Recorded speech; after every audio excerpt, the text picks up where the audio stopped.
Okay, we're rolling. Hello, Dave. I'm so glad to be back, by the way. I feel like it's... When was the last one we recorded? Well, when was he? Now that we're doing it on a monthly basis, it does... And also because we'll edit a video, and it's a very intense process for like 5 minutes. And so I'm so excited to watch a film that I haven't seen and then talk about a film. Which is why we started this. Yeah. Because this is the Mate Night podcast, and we are now ranking every film ever made. Mm-hmm. This is week 3, Jaws. Mm-hmm. We start every one with our gut reaction out of 10, and then we also decide whether it's worth watching the film or not. Yeah. We don't know what each other is going to say, so we're going to go into that, give our impressions, gut reaction. We will advise, which is something we haven't been doing, but going forward, we're going to actually say, should you watch the film or not? Because I feel there should be some element of actually suggesting that to someone who might stumble upon this. So this time, we're going to give our gut reactions. We're going to react to each other's reactions, and then we are going to tell you. We'll come to an agreement on whether you should watch the film or not. Okay, we can try and... Hey, I'll tell you what, why don't we do gut reactions? We can both see what we said, and then we could put like a 1-minute timer of whether we should... Yeah. We should come to the conclusion as to whether we should watch the film. What I would say is we've very much deviated from the script to this go. I think that's fair enough. Should we go into gut reactions? Is there anything more you want to say about the film ahead of the gut reaction? It's Jaws. It was made in the 70s. It was by Steven Spielberg, who was 28 years old when he made it. Oh, cool. But yeah, that's basically all you need to know. Okay, we'll save them, because you need to write that in. Have you got the database up, the cine-files? Yeah, I'll sort that out later. Let's just get the ball rolling. Right, right, so I went first in Heat. You did. Right, okay. Let me just you're going to check count what my me in. score is again. I know for a fact. Oh, I okay. tossed and turned about it. Watched this last night. Tossed and turned. Had some numbers in mind. I was tossing. That's good to know, Tossed mate. and tossed. I'm really glad. Tossed and tossed. I'm glad our audience gets to know. And at the end, I tossed some more. And I came up with my gut reaction. Okay. And I'm excited to tell you the gut reaction. And you can count me in. And then okay, I will do. So this is week 3. This is week 3. Jaws. Yep. This is our gut reaction out of 10 to 1 decimal place for the Mate Night podcast. 3, 2, 1, go. 9. 8.7. Oh, let's go. We got close. Okay, so first of all, should you watch the film? Yeah, man. Absolutely. I really liked it. I liked it an awful lot. And I found it... I'm interested that you reacted so strongly with it, because when we spoke about this one, you told me you'd watched it before, right? Like a long time ago. And I got the impression that you thought that you might not enjoy it that much. Yeah, I wasn't that keen for it. So, and then the thing is, I watched it a long, long time ago. It was one of those where you're like, I've definitely watched it, and then you're watching it recently, and you're like, I do not remember any of this. Right. So it was effectively like watching it for the first time. I reckon I'd probably walked in on someone watching it when I was 12 or something. Right. What do you reckon you didn't enjoy about it? Well, it's not so much that I didn't enjoy it, but you know when you've seen at least some of the film and you don't remember anything else. That's just never a very good sign. And then you hear Quentin Tarantino say, who, regardless of his directing abilities, is a ridiculous film buff, referring to it as a perfect movie. I was very curious to go and watch it now. It's an amazing phrase, that perfect film, because everyone seems to have their version, and it doesn't even necessarily have to be your favorite film or a film which you would rank higher than others, but you hear bandied about the idea of this perfect film, and for each person it seems to hold different connotations. Like for me, I can only speak from my own experience. The perfect film, Princess Bride, has all these elements, these disparate elements that are entertaining and rompesque, and it ties them all together under the veil of humour, but also in a real nice defined bite-sized package. Okay. I would say, added to this, I don't think a perfect film could be, for me, 3 hours. Yeah, I think that's fair enough. Where's the cutoff? I don't know. I reckon 2 hours is pretty on it. I think Well, this was 2 hours 4 minutes or something. this wouldn't be my perfect film though. Yeah, okay. But for me, a perfect film has to be kind of encapsulated within. You could go out of nowhere. It could be a lunchtime, and you'd be like, "Fuck it, I'm going to watch a film." Oh, there's a 3 o'clock showing or something, and you still feel like you've watched a film, and it's the afternoon. I see what you mean. I see what you mean. That's my interpretation. Yeah, I can totally get on board with that. Some of them tend to resonate more the longer they are because you can add way more depth into the plot and the characters and things, but it does tend to get diminishing returns. You know, like this is why Lawrence of Arabia is on our list, right? Because that's 4 hours, right? Right, something like that. And I mean, you've got to go and see how that impacts a film.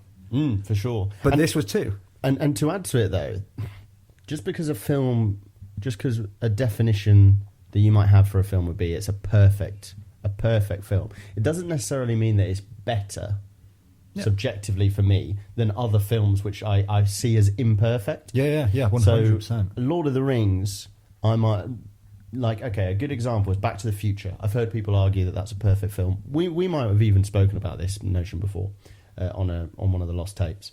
But Lord of the Rings for me is a better film than Back to the Future. But I could see Back to the Future as more of this perfect film. It's you encapsulated. Categorize it. Yeah, I like the idea of everything being 100%. Yeah, I mean, if you look at the files, we've got our gut reaction, which is how much you enjoy it. Yeah. You know, Citizen Kane is another example where we watched it and we were like, wow, you really can't mark it down. It's very, very, it's an excellent film. Critically, we gave it a brilliant critical score, but it was just boring. Like, it wasn't enjoyable. And so, you know, you do get films where you've got a perfect movie that's rubbish, or you've got a just the most enjoyable film ever that you love to bits, but even you would argue is very, very flawed. You know, I think for me, a perfect film needs to be watertight. There needs to be no real dumb decisions. No loose fat. That's kind of encapsulated by your thing about the length, right? Yeah. But for me as well, it's more, you know, and this, I will refer back to this point throughout, is that this film did have mistakes in it where I was just like, it would be better without it. Like, if you hadn't have done it in this way. So I'll go with... Shall we say then, for anyone who's listening to this for the purpose of deciding on whether they should watch a film, watch this film. Yeah, 100%. Yeah. It's a great... Personally, I had an absolute blast. Yep. Made me want to watch more Spielberg almost immediately. Without a doubt. And we'll go into this, but it was for something that has no... like paranormal elements, it was like magical for me. I felt like the magic of cinema coming through for something that is supposedly a realistic. Spielberg does have that effect, because I watched Jurassic Park like a week ago. Big time, yeah. And it was amazing watching. Because his old films. I watched Jurassic Park through the lens of, I'd been studying some storytelling for my various other projects, and it was used as an example more than once as a perfect, this is Jurassic Park, a perfect example of storytelling. And so I watched it to try and understand that.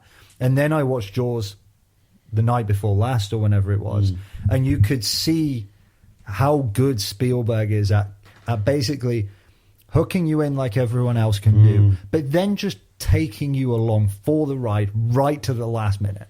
Yeah. You just there's no part of you that wants to leave this now. And what he tends to do is he'll create problems, or a big problem, and he'll just compound it, and it'll get worse and worse and worse throughout the movie, and it's just so exciting, and they'll get more and more dragged in. Sometimes it will be because they can't help it. Sometimes they'll make a decision unbeknownst to them with a bit of dramatic irony, but every time you can just see that getting compounding worse and worse and worse, and it's so exciting. And Jaws did this. You know, you can see them going out in the boat, and it's like, great, let's go kill a shark. How hard can it be?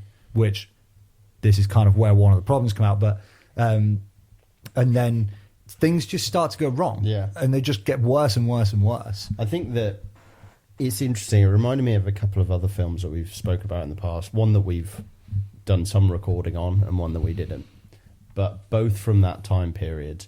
And the point I'm trying to make is that with Jaws, there are problems with it, and almost the story, like when you talk about it being just so well produced in terms of the direction, the narrative Spielberg has taken you on, it reminds me of other films that we've looked at. Now, namely, I'm talking about The Exorcist and Star Wars.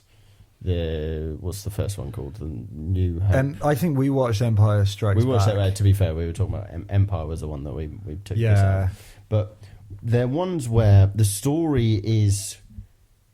It's almost they almost hit you over the head, the director, with the story. Like there are plot points in there where you can see that it's not exactly a smooth transition as to we want you to get from here to here. Yeah, they'll have a very obvious scene where, for instance, in this case, it'll be the mayor and his reasoning behind always pretending that there aren't shark attacks, right? And it becomes very shoehorned. Yeah, I feel it specifically because of Spielberg, because we had this in Exorcist where we enjoyed the film, both of us enjoyed the film, gave it fairly reasonable scores, and then we shat on it quite a bit. We spoke about the plot points and found them very intrusive. Yeah, they really detracted from it. By the end of the podcast, we probably would have given them different scores. Empire Strikes Back, similarly, the story behind it, you could tell the director is trying to really paint a broad picture of a story, and still we found issues with that. But I think Spielberg gets away with it because of something in his direction. It must be. It has a charm. There's something so much more charming. It's so forgivable. Yeah, 100%. Because there are a lot of mistakes. You know, I mean, I didn't give a toss. Like I was tossing and tossing and tossing, and I got to the end of the. We heard about that. I just kept tossing. I wish we'd stop. What does Rachel think about this? Rachel said, "Please desist your tossing." No, I couldn't help but think that there are loads of things that are wrong with this, and I do not care. I love it anyway. Yeah. And that was why I was struggling to get my score, because I had that exact dilemma in my head. And I'll tell you what actually swayed me was, I always ask Faye, if she watched it, what would you give it? And she just went, 10. And I was like, you legend. I was like, are you sure? She's like, maybe 10's a bit strong, but I really loved it. Faye liked it a lot. Yeah, she loved it. I mean, in many ways, the practical effects of the shark aged very poorly, and yet a lot of the film is still really terrifying. I didn't think the practical effects were bad at all. Did you? When you fully see the shark, they are. It's very obviously a rubbery, machiney thing. Just like when this. I mean, this is one of the things that makes it so interesting to be called a perfect film, is because it's known for having some quite serious issues on production. It was supposed to take 65 days. It took like 180. They spent $500,000 per one on those sharks, and there was a bunch of them, and they kept breaking. So you know how Spielberg in this film does a brilliant job of hiding the terror from you to keep you in the unknown. That was never his intention. That was an accident, because the machines kept breaking. And so like he just had to improvise. The boys that, you know, the yellow boys at the end, so when they're hunting the shark at the end, they're shooting it with the kind of harpoon thing. It links it to a floating buoy, so it makes it hard for the sharks. Yeah, like the barrels. The barrels, and they try and collect more barrels to make it harder for the shark to swim. I've never seen anyone get past 3. Exactly. That wasn't ever supposed to happen, but the shark broke. And so like it's talked about as a perfect movie, and yet one of the key elements that makes it so brilliant, i.e. the unknown terror of the shark, was never part of the intention of the film at all. So it's just, I think the word is serendipity, is that it? Or have I just completely got that off the mark? I don't know, I've always been unsure with the word serendipity. We'll use it with confidence and then move back. Here's another problem they had on set for you. You know the relationship between Hooper and Quint? did you know that the actors almost had a fist fight because they couldn't stop arguing on set? So Hooper being the oceanographer? Yep. Yeah. Okay. And Quint being the shark guy, who the characters have a bit of back and forth. There's a bit of antagonism going on there, but they had a lot of difficulty working together on set. And so there was a point where it came to a head, and apparently they had to be split up from getting really scrappy with each other, and it got really heated. Interesting, because the one thing that I have seen before is an interview with Richard Dreyfuss, who plays Hooper. I'm really confident it's him, not the guy who plays Quint. No, not Quint. Brady. Brody. I don't know. Brody. He did an interview on RTE. So do you know RTE? No. It's like, the Late Show is an Irish late night talk show. Okay. Very famous, very long standing, and it's on RTE. And he did a very emotive interview fairly recently, like, Wow, really? about his relationship with Quint, and just having a very, I think that Quint's daughter or a relative was on, and they got to meet, and it's the first time he'd been. But what was what you mean emotive? Like he was Quint getting, had died, and so he was crying. He was so, because they had such strong, powerful emotions, and it was very positive. It was like they had an amazing time, right? So maybe it was just one fight, but no, my understanding is they couldn't stop fighting with each other. My understanding is they really didn't like each other. And it's definitely those two. I'm very confident in that. Yeah, I'm sure it was Richard Dreyfuss. No, I do not check my sources when I go online. I just look for patterns, and quite a few people mentioned it, and I was like, okay, maybe this has got some weight to it. But you never know. One news outlet could have just said it at one point. I felt like it ties into nicely their relationship, the three of them. I just thought it was like the whole camaraderie of the three on the ocean. By the end, that was when I was really turning towards. I'd enjoyed the film. I enjoyed the progression, even if it was, quite. It had been directed quite obviously. You need to be, as an audience member, this is how you're supposed to be appreciating this film. I still, by the time they got to there, and it was all of them enjoying their time on a boat, I just wanted to go on the ocean. Yeah. It really reminded me of the book, The Old Man and the Sea. It did, yeah. Made me want to read it again. Yeah, it did, and I was thinking about the parallels there must be between Quint and the. Well, that kind of brings me on to one of my issues with the film. There were a few. I didn't like Quint. Really? So, first of all the comments online, because I like to look at the comments when I'm prepping for this. Yeah, okay. They're like, how did he not win an Oscar? I'll tell you how. Because he wasn't very good at acting. I fucking loved him. It was, okay, maybe some people could find him likable. But, God, I mean, so there's two parts to it, right? Firstly, there's the problems with the character. Every single fucking thing he says, he's trying to one-up everyone around him constantly. At what point in your life do you go like, I'm going to be the old guy on the boat now? And just every single time anybody who isn't the old guy on the boat comes near me, I'm going to try my absolute best to make them feel like shit. Which is what he does to the oceanographer guy. Yeah. And then there's also the acting where it's just like, it's a very one-dimensional role. Apart from... And this is where it had so much redemption that I was able to look past it and give it such a high score. That monologue. Monologue's mint, man. That monologue was ridiculous. Aside from that, but even that kind of fit with the one-dimensional, I'm a sailor and you city boys don't know what you're doing. I think, though, that he almost... I don't know how many... stereotypical sailor performances there have been in cinema up to that point. So maybe he is the progenitor of them. Maybe. Because it was in the 70s. I mean, come on. There's got nothing happened before the 70s. Nothing happened before. I love 70s films now, I've decided. That and okay. About them, we could do some 70s movies. Yeah, I'm a big fan. Before we move on from the monologue. Monologue was amazing. Did you know that it was true Did you know that the USS Indianapolis was an actual ship, and that story did take place? I didn't know the story took place. I assumed that it was So a real ship. Here's the facts, right? Okay.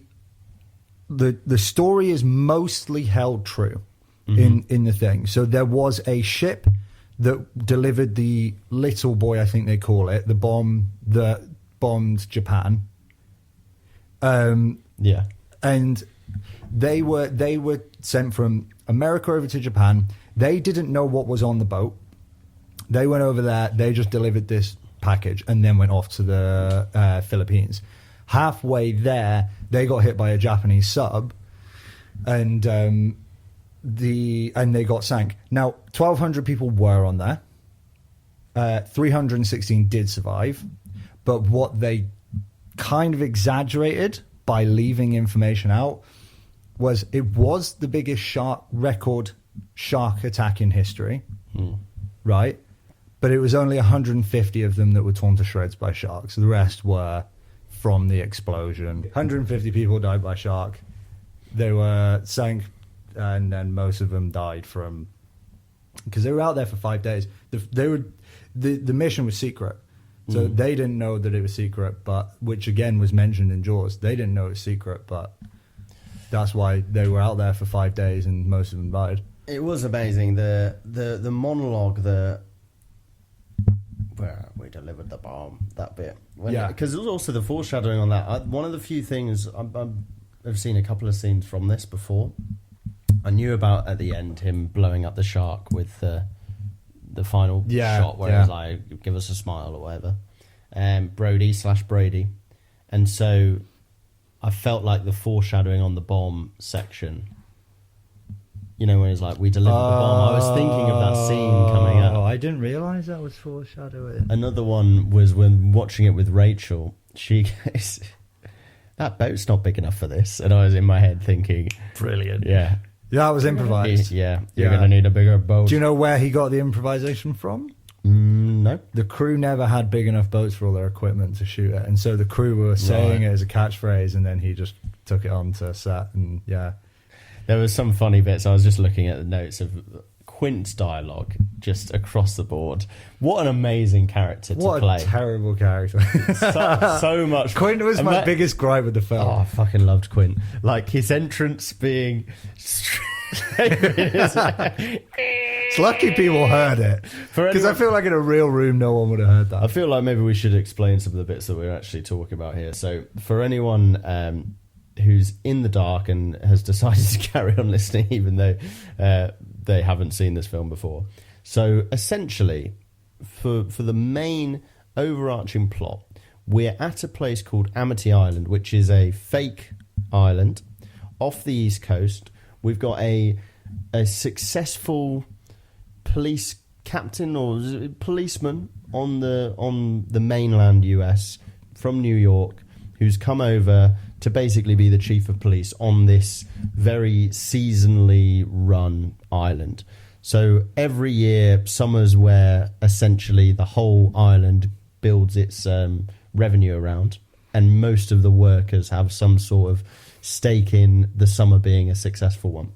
And so at the start of the film, there is a shark attack from this Jaws, and it becomes quite clear to the chief of police that this has happened, but the town as a whole, as a collective, is essentially trying to prevent him from doing his job and closing the beaches. And there's a lot of politicking in the background, particularly from the mayor, in order to make sure that this doesn't happen. And the whole through line of the film is for us to get this Jaws, this shark, killed whilst placating the townspeople who are trying to have their summer vacation. They're trying to keep summer alive.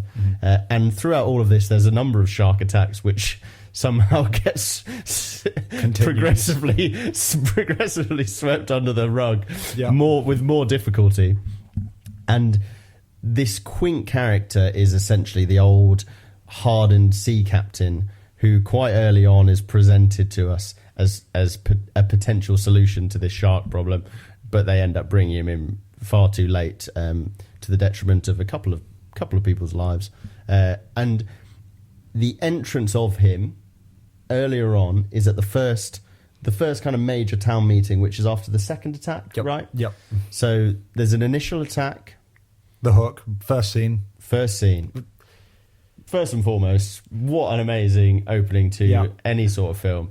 Apart from the actual attack itself, I find there were some problems with it. It was look the way she died was probably wouldn't be done that way now. Yeah, it was very much a case of like, what? Am I getting? There was that, and then there was the whole way she moved about. Yeah. So they were telling this as some sort of cool factor. It's like, oh yeah, she was on a harness and it was yanking around, and we didn't tell her, and that's how they did it. And I'm like, that's so obvious. Well, they didn't tell her when it would move or how it would move, so that her terror was real or something. Yeah. And I'm like, firstly, if you knew you were going to move, it wouldn't be that scary, so that's a waste of time. But she ended up getting used to that, so we got a real shark. We got a real shark. But then, I mean, it was so obvious the way it dragged her around. Like, it wasn't very... And then just whilst I remember, the guy the next morning, her boyfriend... He's like, I don't know, she's probably dead or something. She probably just drowned. The chief of police is meeting the guy who was with her when she went missing. And he's asking him about it. And the guy who was with her was like, yeah, she's probably dead. So the guy who was with her, it was at some sort of beach party that they were having. A few friends. They run off to skinny dip. Saw some good side boob. We did get some good. I was like, this is a great film. It was actually a 9.5. It worked its way down. It lost half a point because of the quality of the film. But I enjoyed the side boob. No, but the woman goes in, and her boyfriend / suitor is hammered and falls asleep before making it out into the water. And this is when the attack happens. It's with the famous John Williams, potentially his best work. Yeah. I mean, unbelievable. Yeah. So this attack happens. Then the next day, our protagonist, the chief of police, is introduced. Yeah. With his family. Gets a call. There's been some girls been reported missing. Goes onto the beach. This guy's there. Genuinely, I want to stress this. Not a care in the world. Does not give a fuck. Seems particularly put out that he's being questioned about this missing person. Very much a case of, well, she's probably just dead, isn't she? At one point, he does go like, yeah, she probably just drowned. Let me go home. He doesn't care. Then, if you recall, the other kind of beat cop that's involved. Oh yeah, Coast Guard, whatever. Like scooping sand or something ridiculous. They've got one. Did you notice that? He obviously didn't. He didn't pass the main police graduation exams, so they've got him on the Coastal Guard scooping sand. He's like sat there, supposed to be looking shell shocked, and he just looks very confused. Yeah, and it turns out that this woman has been eaten by a shark, absolutely eviscerated. There was like a hand left, wasn't there? And she was. Yeah, she was pretty nastily torn to shreds. And so our main fella had the recommendation of some sort of doctors or someone on site, right? And then said, shark attack. Yeah. It's the report.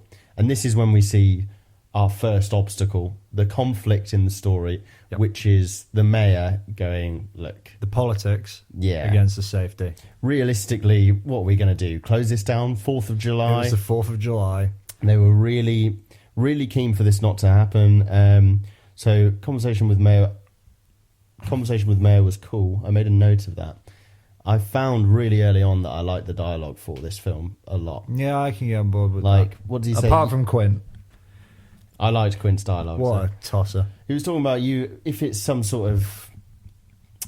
It wasn't like a stingray or something, but he was describing if this is... Yeah, that was a brilliant line. And then he went, if if you run onto the beach and shout stingray, everyone's going to go... Nobody cares. Everyone's going to go, what? Whoa, let's go find it. I didn't know that. If you run onto the beach and shout shark. You yell shark, we got a panic on our hands on the 4th of July.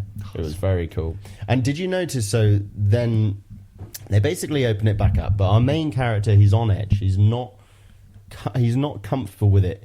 It becomes kind of clear at a certain point that he is uncomfortable going in the water as well. Yeah. So there was some sort of incident, which later on, I really like that he doesn't actually mention what it was.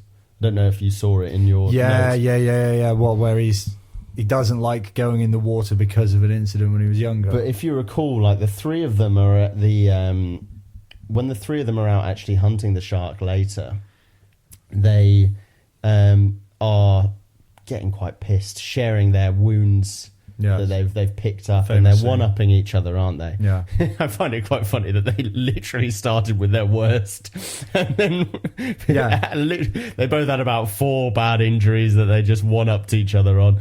But our guy, at one point, the main character, like, lifts up his top to obviously allude to the reason why he doesn't go in the water, but doesn't tell us. When you were waiting for the classic. Well, now it's time for my story. And where we find out, and they just didn't tell us. And it was cool. Really cool. I liked it. It was refreshing. Yeah. But yeah, Quint's part there. That's what leads to that amazing monologue. So we've got the first shark attack happened. It's the 4th of July. It's a town that relies on their summer income for basically the whole economy, and so it's the politics against the conscience of Chief Broody.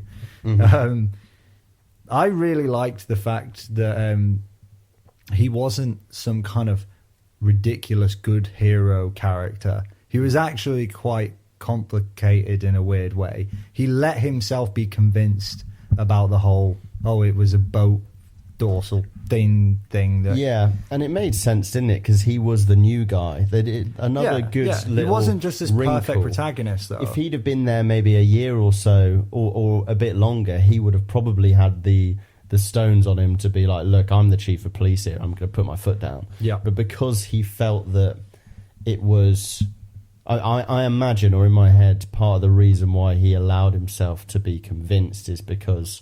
essentially, I'm the new guy here. And the mayor tells him that, are you new around here? He gets rounded on, doesn't he? It's just the mayor and a bunch of other people who are obviously very invested. Yeah. His political entourage. This boat propeller. The guy the doctor who recommended that it was a shark attack says, oh no, it was a boat changed my mind. Boat propeller. And, it was a boat. He said, are you willing to stand by that? Yes. I thought it was a really cool... I think it's really cool the way that he's not like this perfect good guy. It's brilliant. And I'm completely happy with that setup. That was really cool.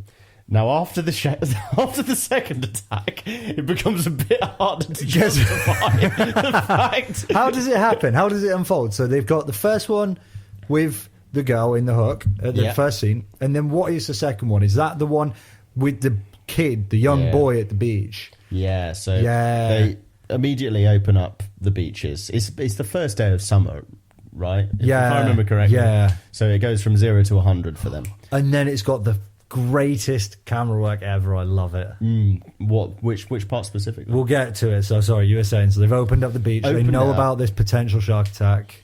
Yeah, but he's been convinced to he's been manipulated. He's on this beach scanning, isn't he? Everything. He's very on edge. Whilst people are coming up to him with the classic small town gripes. Do you remember that old bloke with the one ear poking out of his and the boobs? Yeah. Yes, it's great. The second shot of amazing side boob. That wasn't side boob. It was in my bloody face. It was horrible. That was full boob. That was what knocked out to 9.1. Yeah. So someone comes in. He's getting distracted by people pissing on their fence posts or something like that. But you can tell that our main guy Brody, he is eyeing the shoreline, isn't he? He's very uncomfortable, which is very good Spielberg directing because it makes us feel uncomfortable. Perfect, and he does such a great job, Spielberg, of the tension. Did you notice he did it a couple of times where you expected a shark attack. Yeah. There was the imminence of a shark attack was signposted by the music just dropping, and it becoming just the eerie sounds of like a day at the beach, which was bizarre. It's in broad daylight, and this thing's going to go down. And it's for some terrifying. reason, it sounded like it just felt unnatural. The use of however they were using the audio in it to make it sound like that was amazing. Brilliant. Yeah. And essentially, so all the kids are going out. Again, against his better judgment, people are trying to tell him it's fine, and he's still on edge, our main character. And yet the kids go out, and then... Did you notice before the kid gets attacked, there's like a guy playing with his dog on the beach? Yes. Yeah. And then he just goes like, Jesse, or whatever the dog's name is, doesn't get referred to at all, but... Pretty sure the dog got eaten as well. No, the dog was fine, I think. Really? Yeah, I think the dog was all right in the end. I kept an eye out for that. I didn't know if that was another dog, because other dogs... Yeah, I mean, this was why Spielberg did such a good job of setting up the tension, right? Because he had... Firstly, and this was a really important part of it, he had the POV shot of the shark.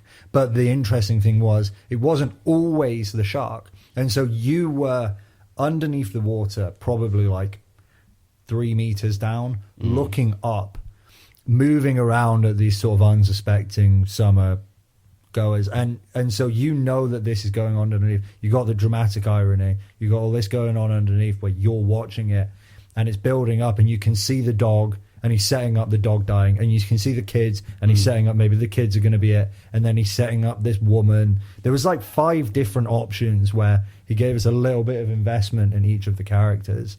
So he gave you multiple options to worry about. He gave you the POV for the shark, so you're waiting for it to happen. He's got the music setting it up, and then and he's setting, and you're watching it partly through the POV of the shark and partly through Chief Brody's panic and anxiety. That was zoom in shot, and that was the shot. So that was actually originally Alfred Hitchcock who came up with that. Right. And the way you do it is you put your camera on a set of runners, and you pull it really far back really fast and zoom at the right pace so that he stays in the right position and the background goes into this zoom thing. It's really interesting. That's interesting. Yeah, so it's put, and judging by how much it did that, they went back a long way.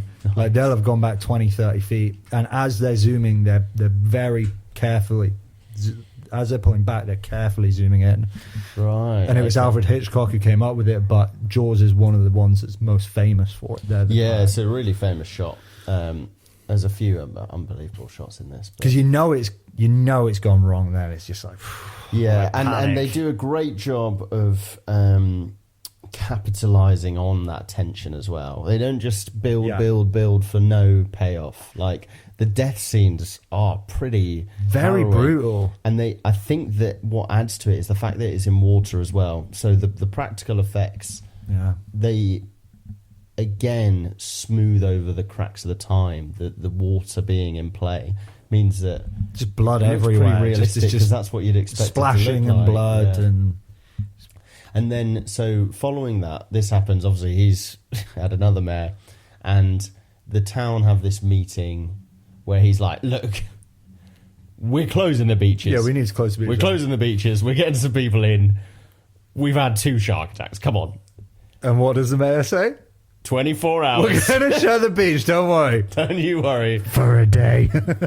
And it was shocking how everyone was just like... There was one woman going around just being like, I heard there wasn't a shark attack. It's literally they've come into some sort of, it looked like a school maybe. They're walking in, and on the bulletin board someone would put up $3,000 prize for murdering the shark that took my boy or something. And they're all coming in talking about this bounty, apart from one woman who's like, was there really a shark attack? Yeah, she would definitely be a flat earther now. Yeah, for sure. Proper skeptic. But they come in, Brody's like, look, I don't know what you want me to say. I'm the chief of police. Yeah. I've come in. One of my main priorities on my 1975 checklist was to have 0 shark attack fatalities. We've got 2 in 12 hours. And my solution was not to pretend they didn't happen.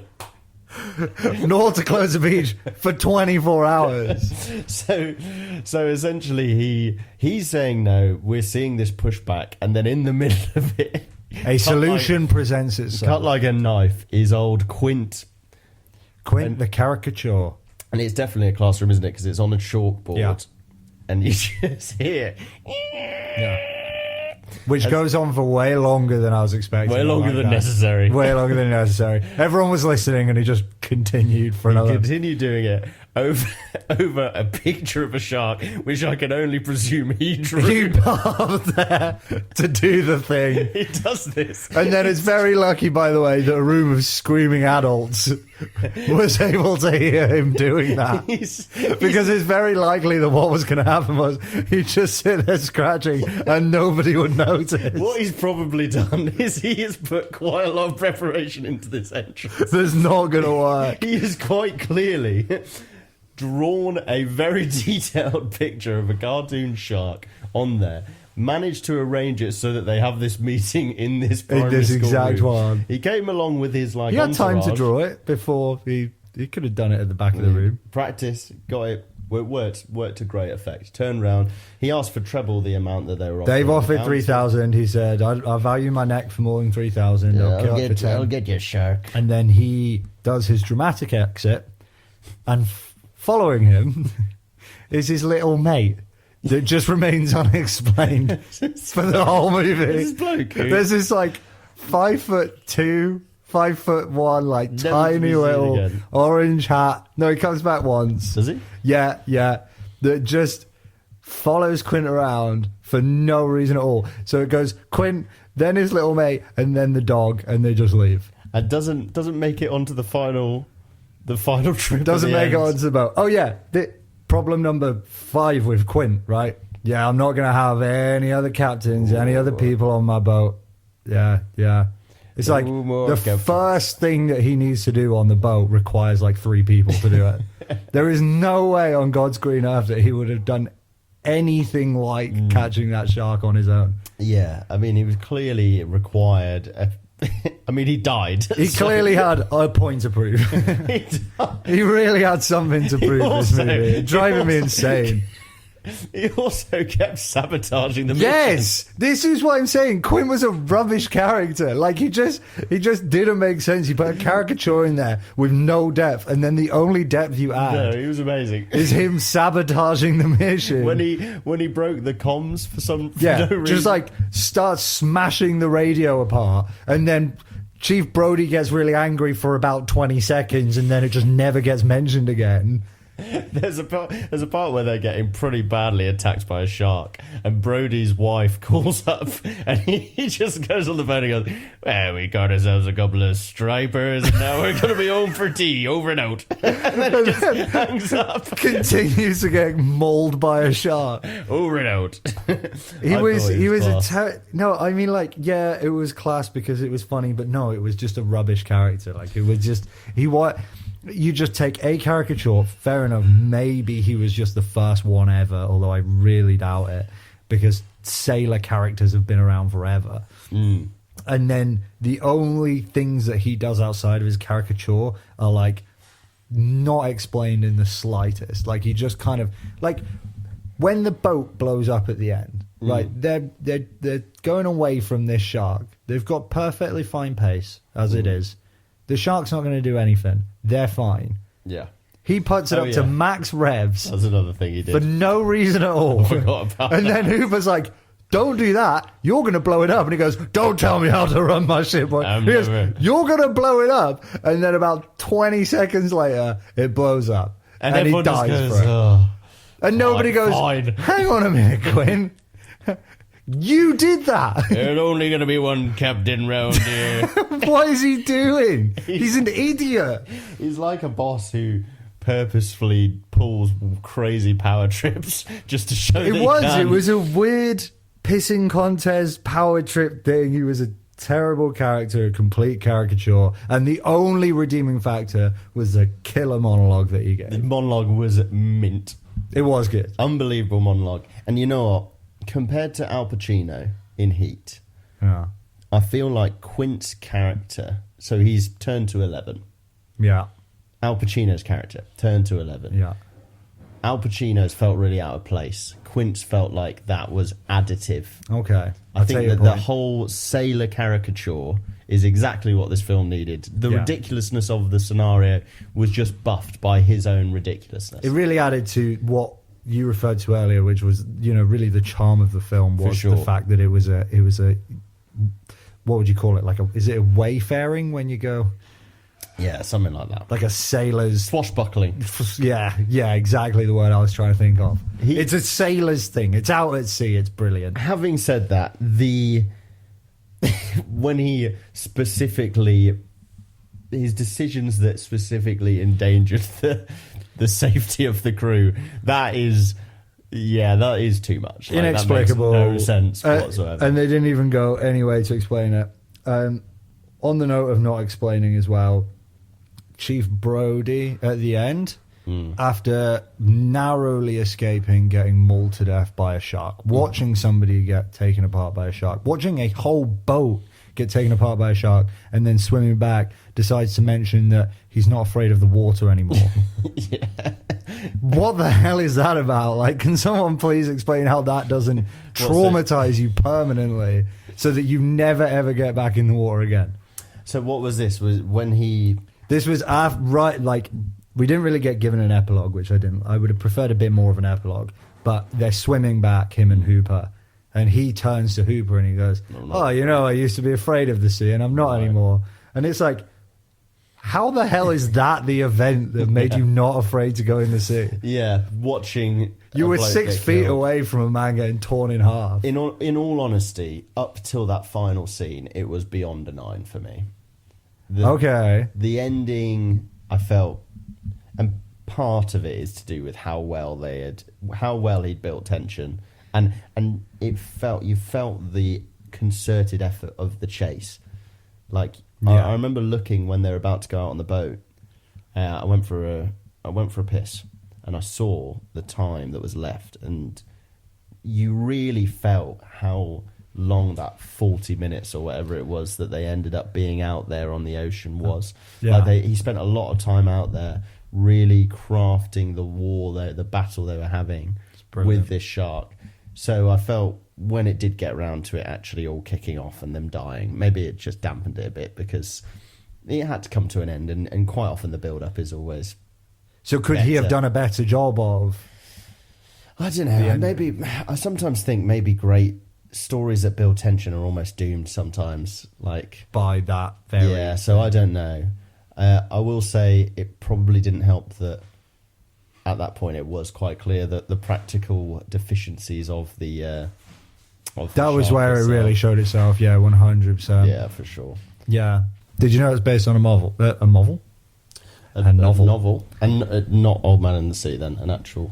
did you not know? Yeah, no, it's... and the author was a cameo in it. Which... Do you remember when it was the 4th of July and there was a news presenter? He was the author of the book that Jaws was based on. Nice. And if you didn't know that, then you probably don't know as well that one of the deviations from the book is that Hooper, the oceanograph guy, sleeps with Chief Brody's wife. Really? Yeah, apparently. In how explicit is it in the book? That's literally, I've told you everything I know, mate. I read that and went, well, that's brilliant, I'll use that. I wonder if he sleeps with her in the film. What? I don't think he slept with her in the film. It certainly didn't imply it. But if he did, when did he? When he turned up for no reason with two bottles of wine. It was like, these are for me and you. Yeah, I don't want to drink. I don't want to drink, and then proceeds to get 2 bottles of wine out, and then starts a normal conversation for 1 minute. Yeah. It's basically I'm really into sharks, and then that's why this is probably not the one. And just turns to him and says the thing that he was there to say. And it was like, why did you not just start with that? I love sharks. I've always loved sharks. Ever since I was a young boy. That wasn't a shark. And we've probably got a last one. Shark. You call that a shark. Yeah, it was very odd. But that was probably when he slept with her. It must have been then when he was all sad. When Brody was all sad about that. I'll tell you another cool fact, actually, since we're on a roll. So you might probably have been able to tell that when Hooper was in the cage, there was a scene where the shark was going really crazy at the cage, and you were looking at it from below upwards, and it was very, very realistic because it was a real shark.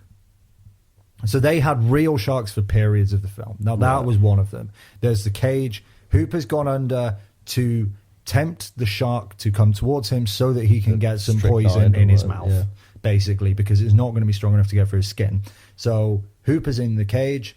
The shark's coming at him. The shark just fucks up the cage, and Hooper goes down onto the seafloor and hides. When that scene takes place, it's a real shark that gets that you're looking at when it's going crazy on the empty cage. Now, the reason it unfolded like that is because they spent about 3 days trying to get the shark to attack the cage with Hooper in it. And then the one time that the shark actually tried to attack the cage and got itself caught and started thrashing around and made beautiful scenes, Hooper wasn't in the cage. Right. And so that's why Hooper breaks out, goes down to the bottom, so that they have an excuse for why you've got this shot of this beautiful shot of a real shark that looks massive tearing this cage apart without Hooper in it. So what was the original plan? Was it for him to be brought back up? I don't know what the original plan was, but yeah, so that was a real shark, and it was an accident. They'd been trying to get it for days, and then when it finally happened, he wasn't in the cage when it happened. Oh, see, that's really interesting. Yeah. Well done on your research on this. They got a little guy for the role as well, for the stunt double for Hooper being in the cage. They had a smaller because cage. the real shark wasn't bigger, 26 foot or whatever. For sure, yeah. So the guy was like 4 foot something. Right, that's interesting. Who was doing it? Yeah. Because they wanted to make him look bigger. that's it makes sense. Yeah, I thought just across the board it was very good. Some of the scenes that we hadn't watched, I mean, I liked that Brody took the blame when the mum came. Actually, one thing I did want to say is, it's an old film when all the parents are like in their 60s. When you really know that these people are like 37 and they look so old. Yeah. Like, people did not age well back then. But yeah, the woman she must have been 82, who'd lost her 10-year-old child. Pushing 10. She when she slaps Brody, which, by the way, she said it's your fault. Bitch. Yeah, fucking it's hell. got nothing to do with him. So outlined. Like, imagine if put yourself in this woman's shoes. A new chief of police comes in town. You don't know who's the authority on the beach. So you just randomly choose the chief of police, the new guy, and just slap him and be like, I heard you knew about this shot. Yeah. It's like, what the hell am I supposed to do? And he actually didn't have the authority to close the beach. But he took it like a champ. That's what I loved did. him. Just he was being good. Like, he was a good character. Yeah. That made you like his character more. Was that he took accountability with the mayor there. Yeah. The mayor watched the exchange, and then after it had the gall to say that wasn't your fault to him. That is proper. He was a. This was one of the things that I did like about the film again, was that mayor could have been a rubbish caricature, but actually he was really quite brilliant. He was a fantastic character. I think he was so funny. He was great, wasn't he? He was just so unrelenting in his decision to refuse to not acknowledge the shark attack. This like small child that's been torn to pieces in front of hundreds of people. Like the last one. So what happened? We had. So in terms of the shark attacks, we had the child obviously got torn to shreds. Then there was the people who tried to catch it. Do you remember that? What a scene that was. Yeah. 2 sailors at one point decide, okay, we're going to go after this $3,000 bounty that's been put on. And there's this incredibly tense scene where they essentially, he like hooks with almost a massive harpoon a huge rump of meat. Yep. Throws it out, the shark bites on it, and then they've got the meat hooked to some chain that's attached to a fence post out on a pier, but it's not strong enough for a shark, and it ends up almost takes out a massive swathe of this pier. One of them goes in the water. Incredibly tense scene as he's trying to go back, and you're not sure if he's going to make it. Me and Rachel were watching that, and Rachel was just like gripping onto me. Yeah, I thought it was the same. So that happens. They still are unrelenting in there. We're going to keep the beaches open. And then they have the other one where, so after the slap happens between the mother of the child... So we've got 2 deaths at this point. 2 deaths. And 1 near miss. 1 near miss. They find a shark, which isn't the oceanographer who comes along to basically check the injuries of this woman, the original death. Yeah. He is like, this isn't the one. Slap happens. They go out. So the oceanographer and Brody, the main character, they decide to go out to explore these waters to see if they can find this shark. And what they do find is another missing person, one of the local fishermen. Oh, yeah. His boat has been absolutely torn asunder by... It wasn't. Or what is the shark had attacked. Yeah, the shark had attacked the boat, and he had... Is this the bit where Hooper goes under?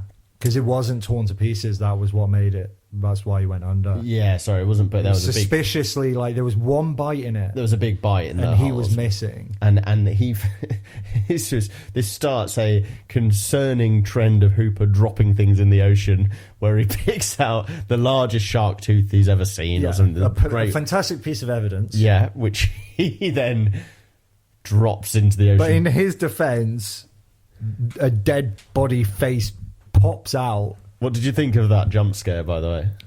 You know when you're watching a movie with a jump scare and you're watching it with a girl and their scream jumps you way more than the actual thing, because not only have you got the jump scare, you've got someone screaming at the top of their lungs about 6 inches away from your ear. That's how I felt about it. But I thought it was really cool. It scared me. It jumped me. Yeah, I knew about that one. Did you? One of a couple of scenes that I'd seen from just clips over. It's very cool that Hooper just got in. It still got me though.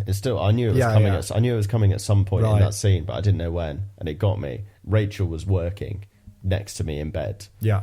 And so she was kind of on and off watching. So occasionally she'd be really engaged in scenes. Yeah. And then there was a lull, she'd do some work. So she'd miss things like this jump scare, which would get me. And I'd be like, whoa, fucking shit. And then I'd be like, did you see that? Whoa, did you see that? She's scared. And she's like, oh no, what happened? Yeah, that's got to have been great for the tension. Yeah. So anyway, they come back. No evidence, but they are pretty clear to the mayor. Look, there's a great white out there. We know now it's a great white, and it's taken out a boat, like, and another person is dead because of this. So we got 3 bodies, great white. You can't be operating at this point, and the mayor does the classic. Well, have you got the tooth? No, I didn't think so. No, I didn't hear no bell. This mayor is just refusing to believe anything. And then the next scene, everyone at the beach, they've all heard about these rumours of the shark attack, so no one's going in the water. So the mayor still can't let it be. Not only is he... Look, he's got people on beaches. Like, there's money there. There's money there. But he's like, why does he care if they're in the water? So he starts going up to families and specifically asking them to get in the water. Obviously, people he knew. Like, what are you doing? They did not look happy about it either. They were very reluctant to get in the water. Those 90-year-olds with their children. It's like, what? Who else could you just pick some old people? Go on. In you go. And then for some reason... every single person on the beach just follows me. Everyone follows in. As if everyone was just waiting for one person to go. The book writer, who is he's masquerading as a journalist doing a report on this shark attack, he ends up interviewing him, doesn't he? He does. He interviews the mayor, and the mayor goes... Yeah, we've had a few people gone missing from supposed shark-related incidents. It doesn't even acknowledge. But everyone's here and having a good time, so... They've literally caught a shark that they've killed. Oh my god, he's brilliant, isn't he? Yeah, so... And then when the next one dies, there's another shark attack, a pretty bad one. And the mayor, again, is like... Well, the mayor then completely changes his tune, doesn't he? So now it's like, oh, my kids were out there. It could have been I'll tell you what happened was there was another death there where Chief Brody's kid is in the pond, which is an estuary off of the sea, and and for some reason this shark decides to go up the estuary, which I don't think sharks do, and also slaughtered some guy. Not shark. This shark was the size of a bus. Yeah, and it just went in. It through just this, went like, into a rock river. pool. And just tears apart. Took out this pervert. Yeah. Well, I don't know, because he did seem to be genuinely just like, oh, hey guys, how you doing? Yeah, Like, but he didn't seem that weird. He was just like he seemed a awfully middle-aged interested. bloke on his own, On his own, trying to on his hang little around boat. children. And then probably for the best. he gets cut in twain by a shark. For God's sakes. I'll tell you what, there was one quick discussion that I wanted to have before we do wrap up the first half, and that was, can sharks really tear boats apart? Because I'm not convinced that that's a thing that they do. No, I don't know. Maybe. I wouldn't want to comment on something that I don't know anything about. Okay, it's a 26-foot shark. Yeah, okay, sure. But tearing a metal boat apart, like the whole back off of the orca, which is what it does at one point. In fact, at one point, it seems to be picking structurally integral beams underneath and like attacking it early on. Yeah, like and then it just through. Takes half of the boat off. And I'm like, would a shark know to do that? And would it be capable of doing that? I just find that hard to believe. Look, Maybe you can't have that it would struggle to take that girl out in the first scene without several bites and a few swinging around. It was toying with her. It was toying with her. Knocking out ships for fun. Yeah. It's got to be one of the... With the bite power that he possesses, Jaws should have... Bruce. Bruce? That's the nickname they gave him. Is that why... Yep. Nemo. Is that a shark called Bruce? Yep. The Bruce in Nemo is, because of the Bruce. And the Bruce in Jaws, which is just the nickname that the crew gave him, Nemo. is named after, like, the attorney for one of the production crew, who also... who I have a feeling said we should start calling this shark Bruce. Who just kept doing it and just wouldn't give it a rest. What's your name?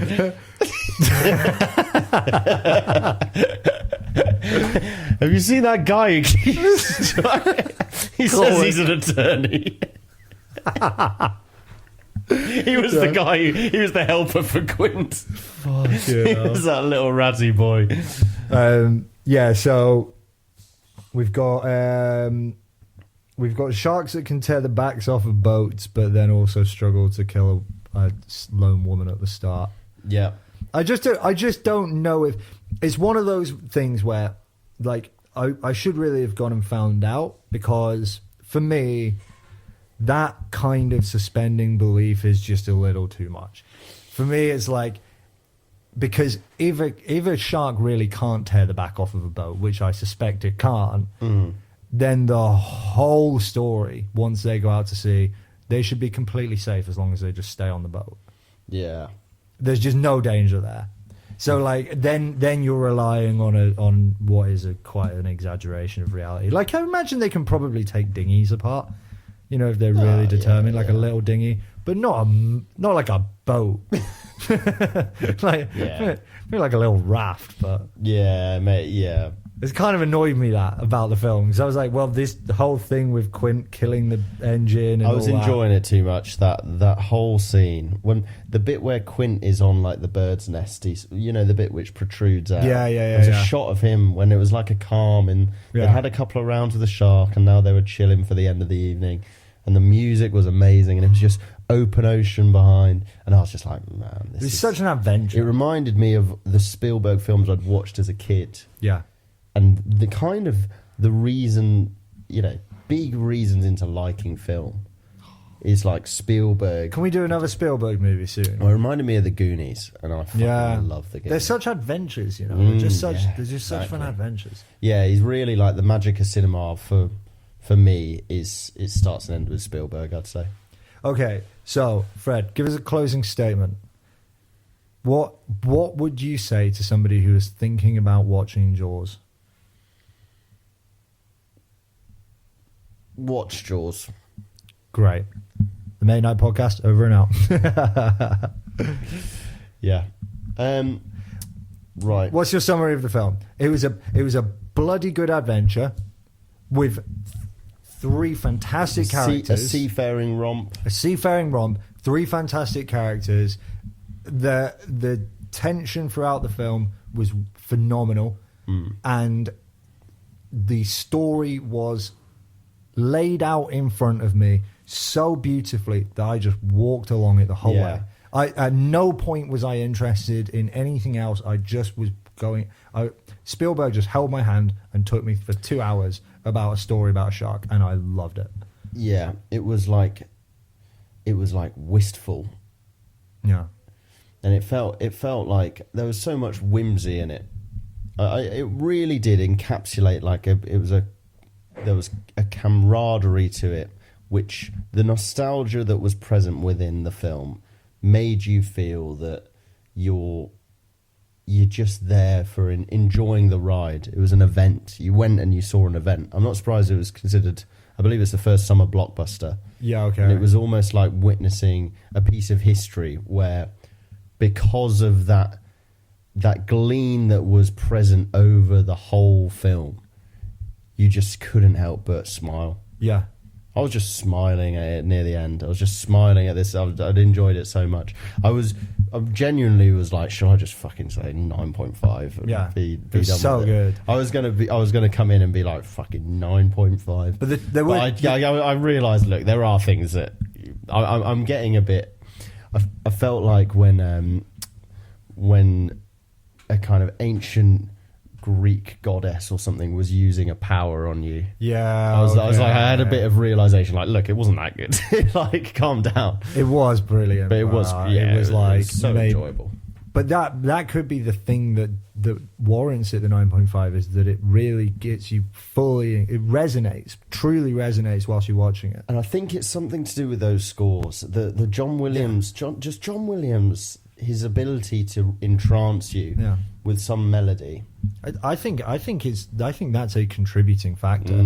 But I mean, like, I think the storytelling is what did it. Yeah. I think it's the sequence of events that you just and the characters and some of the shots, like the POV of the shark was so awesome because you could just tell something was going to go wrong, and it just made this. Just the tension was just fantastic the whole way there. The score was a contributing factor, but it can't have been the only thing. Yeah, it was.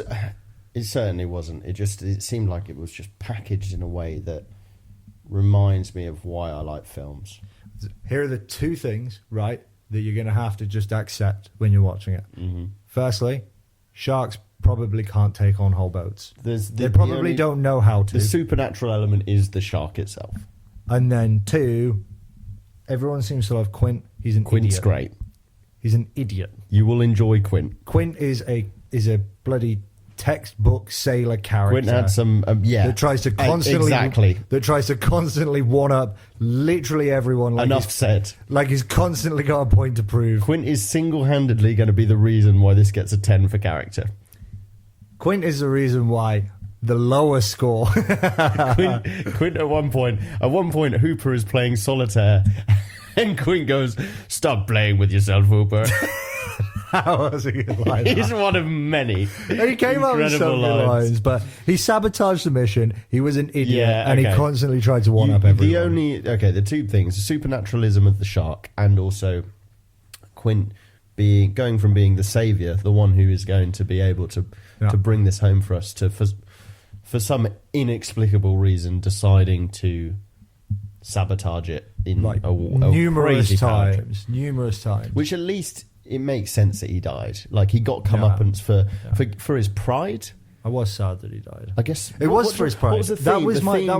That was my understanding and excuse for all his sabotaging was. It was a pride thing. And that's like the Ahab Moby Dick side of it as well, isn't it? Yeah. The parallels between great American literature. Yeah. Yeah, I suppose it. I think that he made some really dumb decisions near the end. 100%. Don't let anyone tell you that he wasn't a phenomenal character. He was an idiot. He was incredible. And the acting wasn't that amazing. He was brilliant. But what accent was he? Nobody knows. Irish in real life.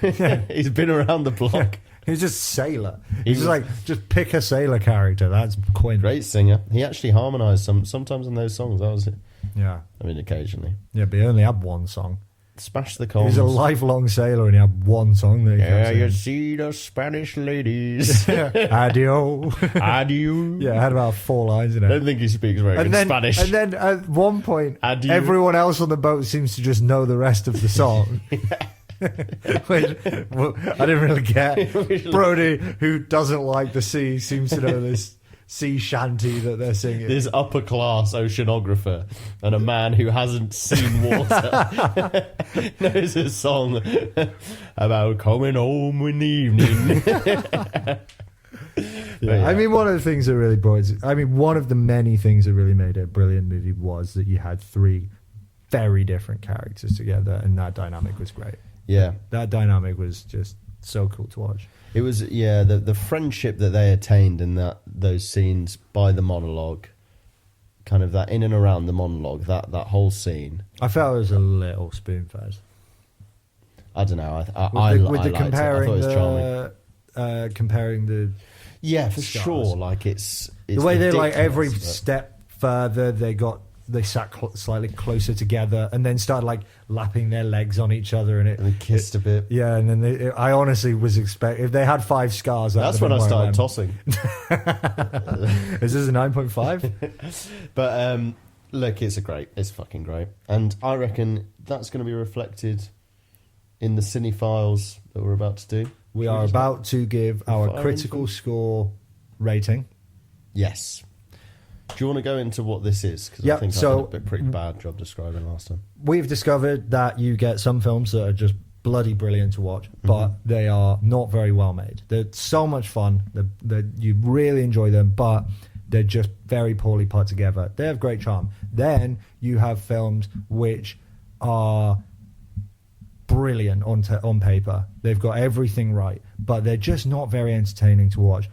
The best example of this is Citizen Kane. Citizen Kane is the one that I always go back to because we just couldn't find ways of marking it down. It got everything right, but it just wasn't very fun to watch. And so what we've decided is we gave our gut reaction scores, which is how much we enjoyed them, and then we do a separate score, which is our critical score.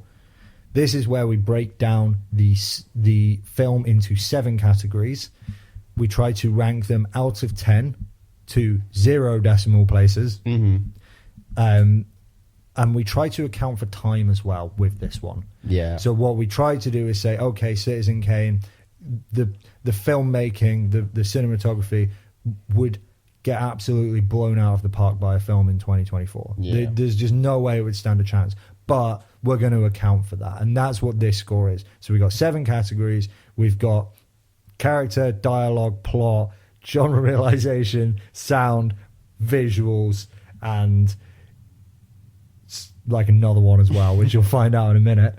Bit of tension for you all. Not bad. That's the first time you've ever tried to rattle them off. Usually I'm doing it. Plot, character, dialogue, performance, visual, sound, genre realization.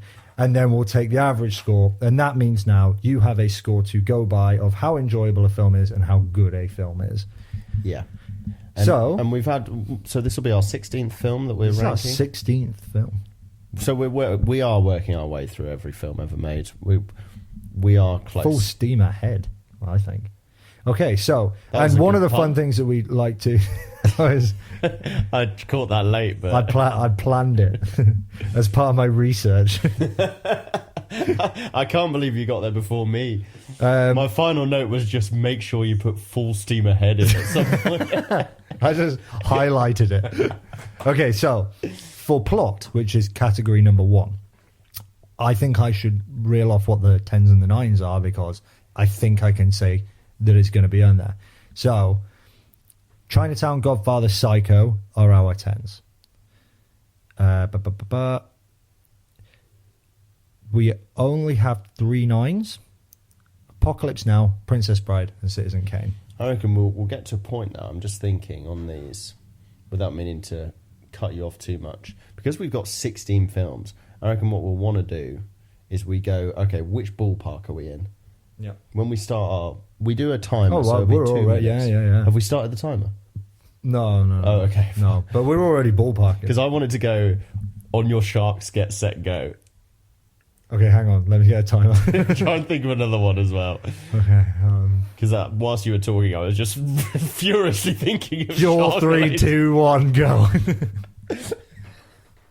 That was all right. Yeah. I'm keeping that. You're not allowed it. All right. So are we doing 2 minutes or are we doing one because it worked? Because One's too quick. Two's too quick, really. I've listened back to it. How long has this episode been in total, do you reckon? 1 hour 16. We'll do 2 minutes. Okay, right. So we're going to...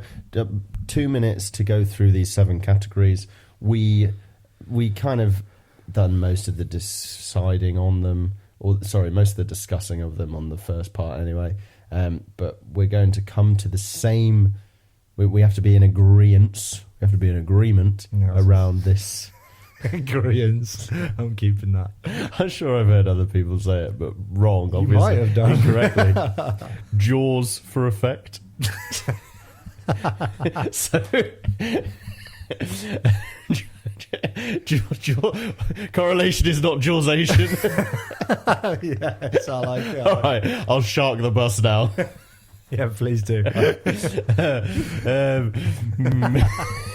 Okay, so we are on our critical ranking section of the podcast. We are starting with plot. Okay. The May Night podcast determined that the plot ranking out of 10 for Jaws is going to be a big fat 10. Nah, I don't think we could have 10 because Okay. I think it's a bit too on the nose with some of the mayor stuff, don't you think? In what regard? As in because he's creating problems. Yeah, it for seems no reason. like the second. He's not a very after good the mayor. second attack. That's wild that you're stopping people. Wasn't from there like going on the 4 or beach after something that? before he decided to put 10 grand of the town's money towards this? Yeah, I feel like One woman was putting 3 grand down. I feel like How tight are you, man? 1 shark attack's enough. two big time. He's not exactly a problem solver. Yeah. Okay, so does that knock it lower than a 9? So, how much credence do we put on the story being great? The I story reckon being it's great. more the delivery of it. Like the story itself, is it that good? Yeah, when I think of story, I think the storytelling. It's the classic, story. but yeah. Like we absolutely shagged. What was the Exorcist? And isn't that the same? It's the same quality of story. It's Yeah, like it's this is this beat and it goes to here because of. Well, here's this. another thing that marks it down slightly is the whole thing that it relies on a shark being capable of taking a boat apart. Exactly. Okay, so does that make it an 8? We've got very little time left. 8 would put it in the same category as The Thing and Casablanca. That sounds all right to me. That kind of works all right. All right, I'm happy with 8. 8. The Mate Night podcast determines that Jaws, 1975. Oh, we haven't done that bit. Can we do that after this? So that Yeah, we've sure. got it written down. Yeah, All why right, not? we'll go 8 for plot. 8 for plot, and the timer is now done. We got 6 seconds remaining on that one. Cool. Okay. We'll roll it over. Okay. So it's Jaws. Was it 1975? Is that right? Well, I don't know if it's right, but that's what I said. In fact, that probably means it's wrong. If I'm going by some of the other things that were said in this podcast episode. Most of the facts I've come out with, I've just completely made up. I didn't have time for research. I just thought of them on the walk over. Is that true? Well, it certainly sounds good, doesn't it? It's got a good plot. You know what, Jambo? You were right. I just checked. It was 1975. 1975. Cool. Right, so Of course Jaws he was 75. Steven Spielberg. He's a co-host of the Mate Night podcast. Is that the first Spielberg that we've done, by the way? I think it is. Yeah, I don't think we've done any others. And you're never wrong. And Go on, is it? then there we go. There are no other Spielbergs. 2 for 2. That's a trend I'll keep. Okay, so we have 8 for plot. Now we have 2 minutes and 6 seconds. I did want to ask actually, because so on the cine-files you have title of film, date, director, Yeah, and an actor. Is that the only? and the lead. Yeah, Which one did you want to put? I haven't filled this in yet, by the way. Oh, I thought that was what we were doing. But it's got to be Brody, right? It's got to be. He's the protagonist that we follow Yeah, through I the story. suppose. Who's he? What's his name? I did write it down. Um, I'm going to put Bob for now. Roy Schneider, Oh, yeah, that's which I'm it. kind of disappointed with. I feel like the other two have better names. Dreyfus. What? Dreyfus is great. Robert Shaw as well. That's pretty. It's just classic, isn't it, for Quinn? Yeah, I kept almost calling him Shaw because that was the name that kept coming out. 'Cause It everyone was looks like a Shaw. what an Oscar-winning performance. I was like, no, it wasn't. No, it was iconic, but it was iconic like Kurt Russell. Yeah. Which was an Oscar-winning performance, as far as I'm concerned. The Oscar of my Now, life. I'm going to try and spell Spielberg. And if anyone wants to check out my spelling of Spielberg, you can find the cine-files linked below. Will it be linked? Absolutely. Absolutely. What's his first name? Stanley. Yeah. Stanley Spielberg. This guy does not miss. Old Stan Spielberg. Stanley Spielberg. That's sticking.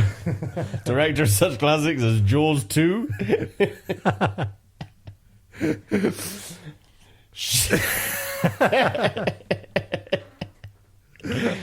I can't think of it anymore. No, I was trying to think of one where Jurassic Shark. Schindler's Database. Alien. That was an ET one. He didn't direct it. Right, let's get on with it. The Main Night Podcast. What are we doing? Dialogue. Nope. For Character. the next section, I'm trying to figure out how to script it so that we can clip this. Oh, that's why I'm you're just doing trying these to. intros. Yeah. I reckon we wait. We just go into it, and then right at the end, you do what you're doing. So the score for the thing. Okay. Well, the timer started 10 seconds ago. for Fuck. character. What is it? Character. Character. This has to be a good, good right? one. 9, I'd Apart say. from Quinn. No, Quinn is a great character, even if you don't like the performance, right? No, but that was my point. Is I don't like Quinn or the performance. Why did he I think blow he's up the great, boat? man. Why did he destroy the radio? Why did he spend 5 minutes drawing a shark before he got everyone's attention? He was a in that fucking room? genius. He wasn't a genius. He was an idiot. There is a theory that he manufactured the whole scenario so that he could get the bounty Is this one of those facts that? that I made up. Yeah. Yes. But it's making more and more sense the more I talk myself into it. We know for a fact that he drew that picture of the We shark. did know he drew so that. we also know that he had to know, because he couldn't have possibly drawn that shark picture Yeah. in the time that they were in that museum. It was too detailed. So he had to do it before that. Yeah. He had to know where they were going to be. How would he know that it was going to be that room within that classroom? Because he would have had to organise the meeting knowing that there was going to be a shark attack, because he knows all about sharks. He set the shark in the water. He's been laying chum trails this whole time. We know that there wasn't actually a shark in the first attack because the woman would have been bitten off immediately. Yeah. He was underwater. He was the pulling one her who leg. was pulling her leg and then took a big nommy bite Pulling her leg. and then put her under a boat and the propeller tore her apart. It was bloody Quint. Character's got to be a high score if he's that smart. All right, 9. 9, I reckon 9. Well, most of the characters are good. I think it gets a detraction for the mayor. But there's probably more. Oh, bloody hell. I wasn't 9. expecting I'm to see happy that with loud. 9. All right, okay, I get it. Oh, bloody hell.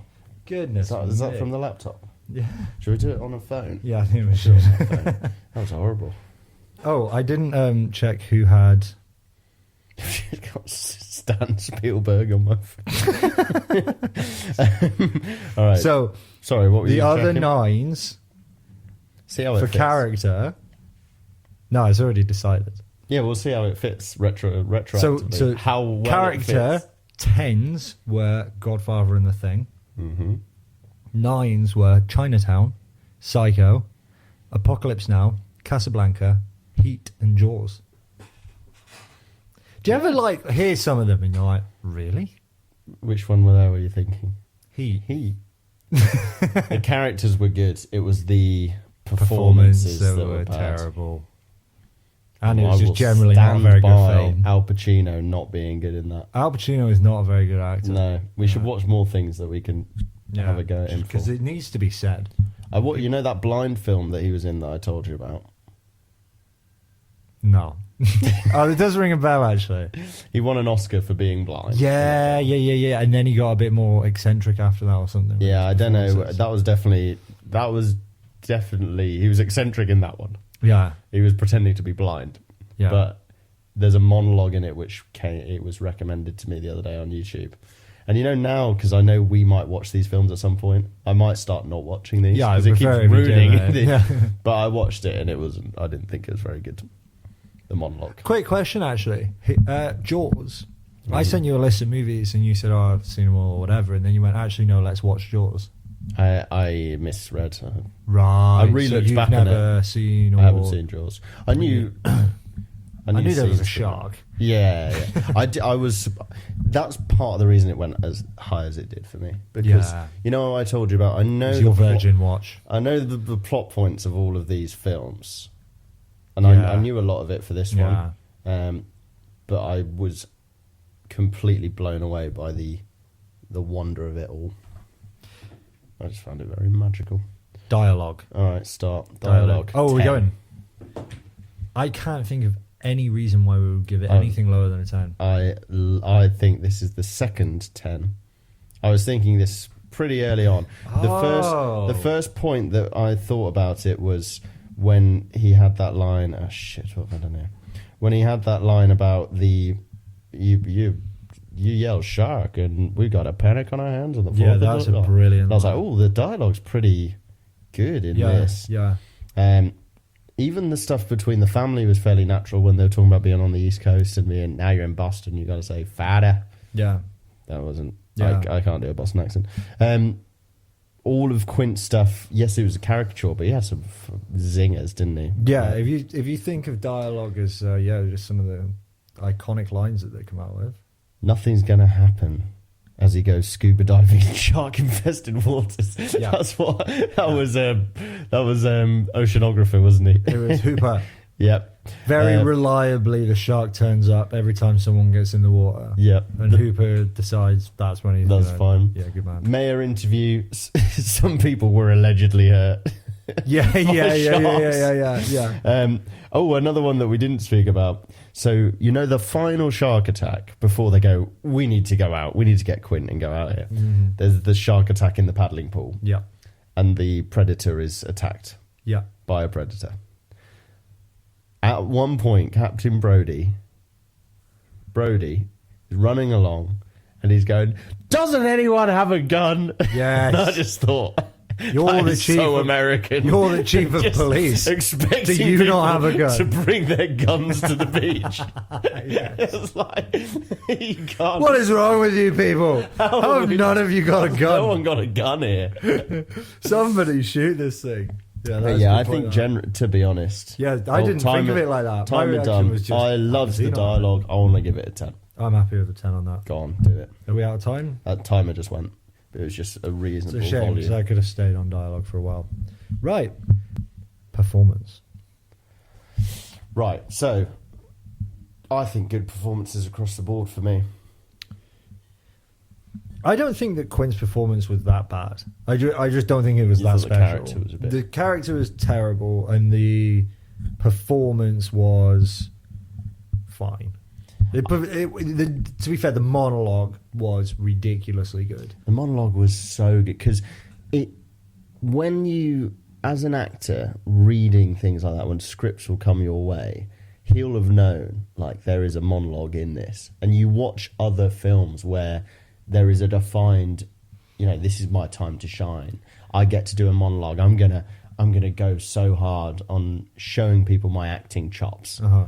People ham those things up like wild because every actor at their core is an attention seeker, and he just did such a good job of minimizing it to the point where it was just so good. It was nuanced. Monologues, most monologues are wank. Yeah. Like especially ones that people think are good. Like they're always Give us an example. aggrandizing. What was one of the more overrated monologues?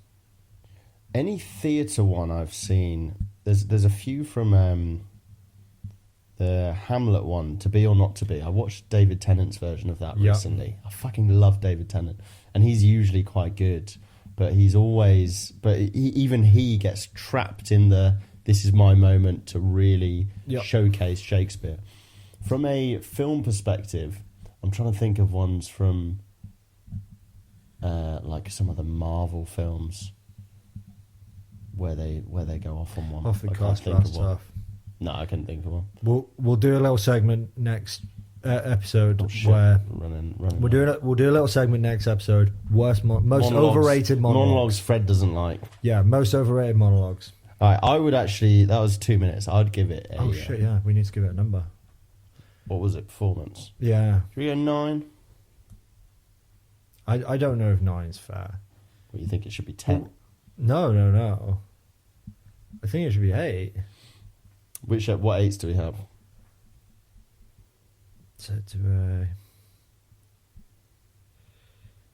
Actually, I can do this reasonably organised.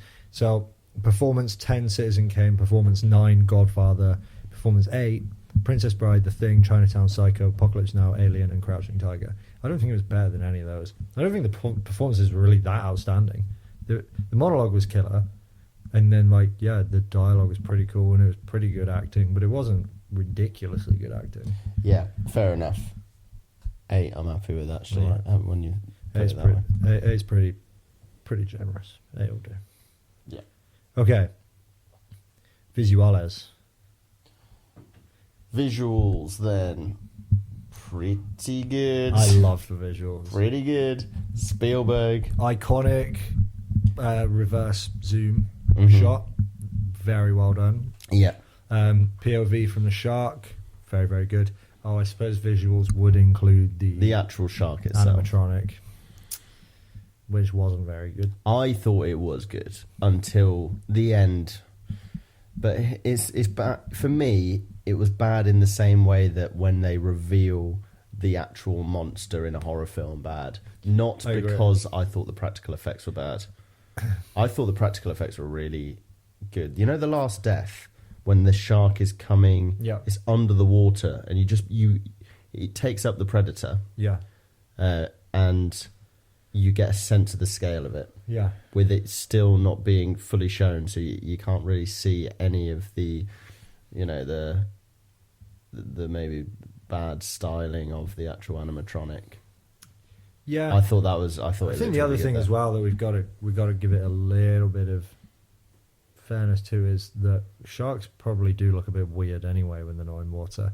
That said, the movement wasn't very good of the animatronic. It was right kind of near the very end. mechanical. It wasn't that good. So I would be willing to. I think that the visuals were unbelievable, and especially when you hold the animatronic up to the fact that it is now 50 years old almost. This movie. I think that is very reasonably a 9 out of 10. All right, 15 seconds. 9. Yep. I'll say 9 as well. Great. Jaws, 9 out of 10 for visuals. All right. Oh. Also, for anyone, just before we carry on there, the visuals category, it's a bit confusing. In some aspects, that's like effects and, I guess, cinematography, but really for us, any visual element of the film, so the direction, or in as much as we can judge the direction from our limited knowledge, that always packaged within that visuals category. Visuals is just anything to that's do not with what you're sound, seeing. performance, dialogue, plot, character, things like that. Cool. Talking of All right. Sound, right? sound. 10, man. 10, right. Yeah, Conversation done. No, go on, let's talk about it. Well, I've Why I've is not it stopped why the is time. it a 10? Why is Jaws a 10 out of 10 for sound, Fred? I think it's just the sound, the score. Not just how iconic the score is, because it's the beauty of its simplicity. So there's the dissonance between the two notes. They're both a semitone up from each other. Mm-hmm. I think I'm using the right. It's half a key up, whatever that ends up being, and that is like one of two notes that's as dissonant a sound as you can get. the two Yeah. notes next to each other, like, that piercing, the Yeah. jar, and having them against each other, And making it work. sequentially going do do do do do do do do do do. The feeling that brings on is one of foreboding. Yeah.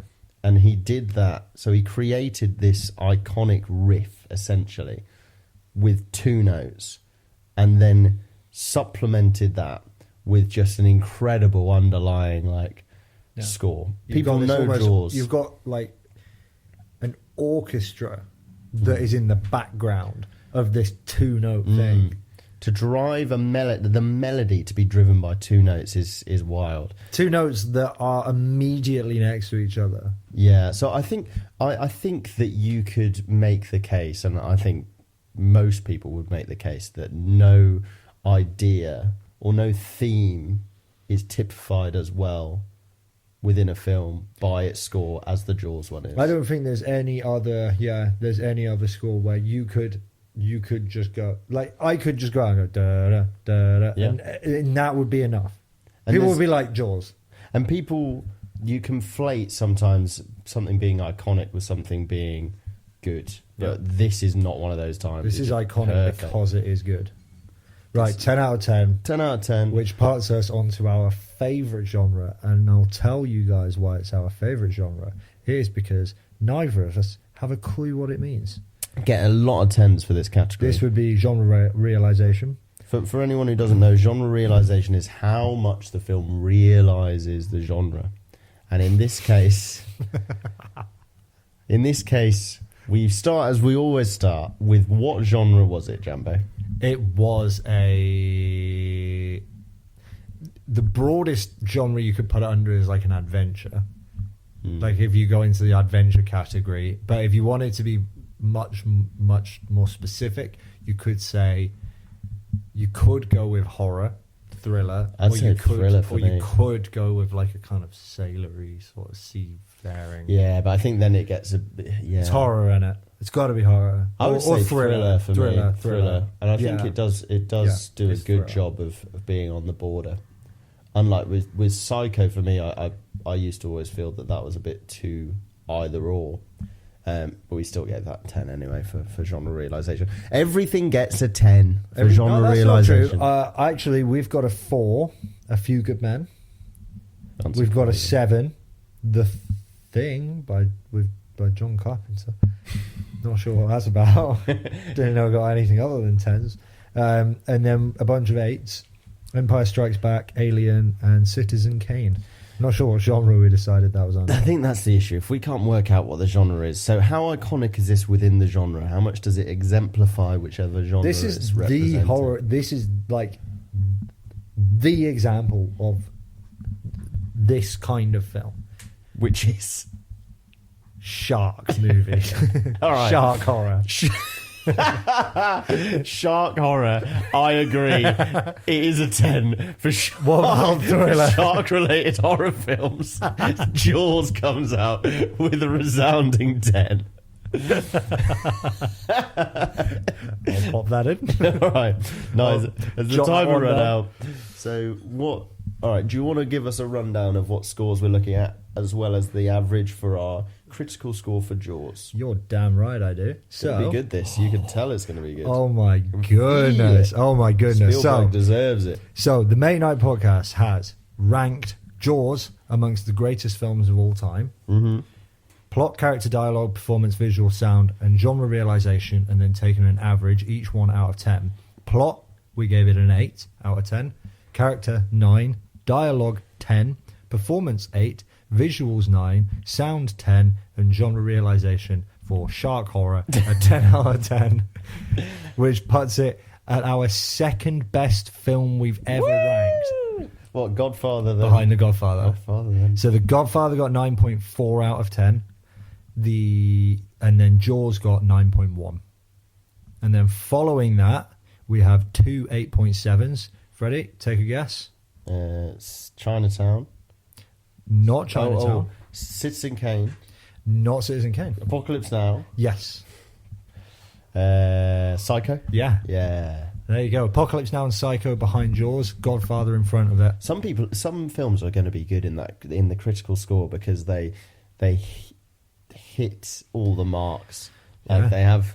Yeah. They get high scores for, like Psycho, you're going to give it a high score for plot. You know? Yeah. Because and also, it's a damn good film is what it is. So, and just to double check, it was 9.0 for you for your gut reaction, right? Yeah, is that my second 9 or third? I've just ranked the average. Hang on, let me do yours. So you have you've got 4 9s. Oh yeah, shit! I forgot I have Princess Bride. I meant one that's 9.8. Princess Bride doesn't really count. That should be on its own. And then you've got one that's a 9.2. The Thing was 9.1, was it? What was 9.1? The Thing was 9.2. Thing was 9.2. And then you have 9.0 for Jaws and 9.0 for Chinatown. Yes, sir.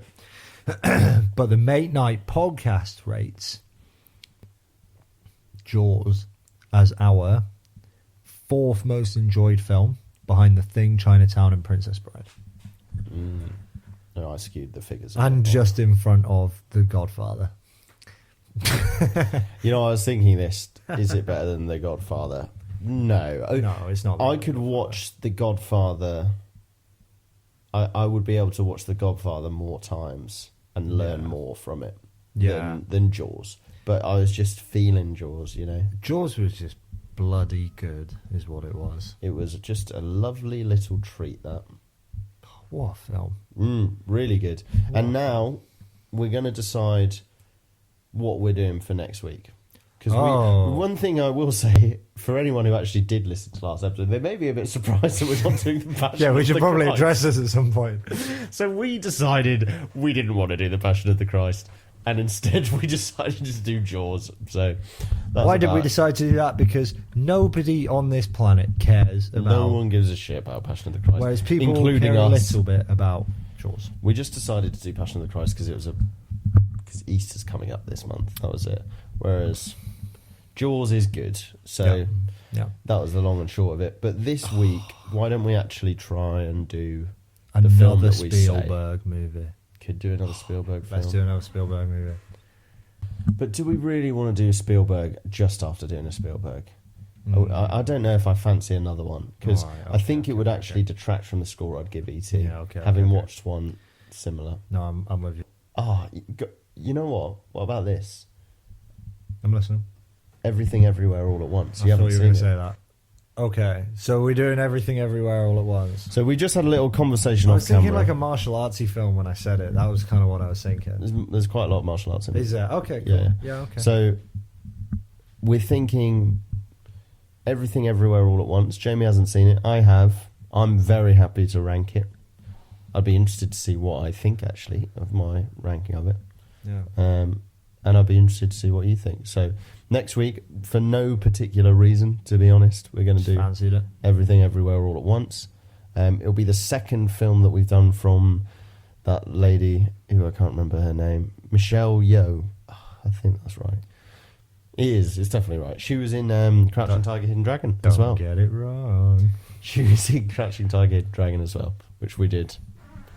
But that was in the archives. That's in the lost tapes. The lost tapes. But yeah, so thanks for listening, Dave.